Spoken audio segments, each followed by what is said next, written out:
surging inflation has prompted something of a gold rush recently, and analysts are saying there's little sign of a slowdown for the precious metal. 11 of 15 traders surveyed by Bloomberg say gold will keep on rising in the week ahead as investors seek a place where inflation won't destroy their asset value. Commodities from oil to wheat and rubber have also attracted interest. Gold is up $30 in a week, and we're not all that far away from a record price for bullion. Back in December, the price topped $1,423 an ounce. So South Africa's second largest producer, Gold Fields, will be hoping to cash in on that trend, of course. So for now, it's had to settle for a quarterly loss of more than $100 million. It's been hampered by some structural changes taking place in South Africa as it passes a chunk of its assets there to black investors. That's a regulatory requirement. Now, production fell in the past quarter, but it is looking to rise this year. Gold Fields says it could raise output by almost 6%. So Nick Holland became Chief Executive Officer of Gold Fields in 2008. He's been in the mining industry for more than 21 years. He joins me live from Johannesburg now. So you made a quarterly loss in these latest earning results. Are you worried about that, how that's going to impact earnings, the regulation in South Africa in the year ahead? Not at all. In fact, the loss that we incurred for the quarter was merely an accounting book entry that we had to book related to our empowerment deals that we've done. And more importantly, we've actually now satisfied all of our requirements up to 2014, but fully accounted for the impact of that in one quarter. And if you look at it, in effect, it's cost us about R3 a share, or around about 2% of our total market value, to secure licenses for all of our assets in South Africa, and now that's behind us. So I think if you strip that out, because it's a non-recurring item, in fact, the core business increased earnings by over 45%, and I'm very pleased about the impact of the gold price and the fact that we've been able to deliver that through to the bottom line in a cost-effective way. You mentioned the gold price there. What are your expectations for the price of gold in the next few months?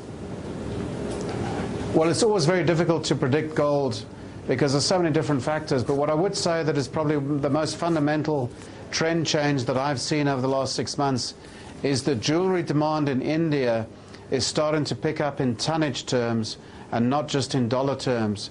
And for some time, Indian jewelry demand had declined. We're now seeing a turn. And if you look at that and also the additional demand we're getting out of China for jewelry, the fact that production in the industry is flat to declining, the fundamentals for gold are good. So we certainly believe that gold has a good floor price of probably $1,000, and it could go higher. But frankly, I'd be more than happy if it traded where it is for the rest of the year. So you're happy with where it is at the moment. How high do you expect it to go, though, in the coming months? It's very difficult to predict. You know, if you look at oil, the long-term relationship with oil and gold would suggest that gold could go higher, but it's very difficult to say. But I think there's more upside than there is downside, sure. I mean, we've seen gold rise, what, $30 in a week. Back in December, it topped $1,423 an ounce. Are you seeing us getting to the $1,500 an ounce level pretty soon? It's quite possible it could get there. You know, the one thing, when you see these kind of trends, it could keep going. How soon do you think? It's very difficult to say. And interesting, there's volatility here, and yeah, please carry on. Sorry.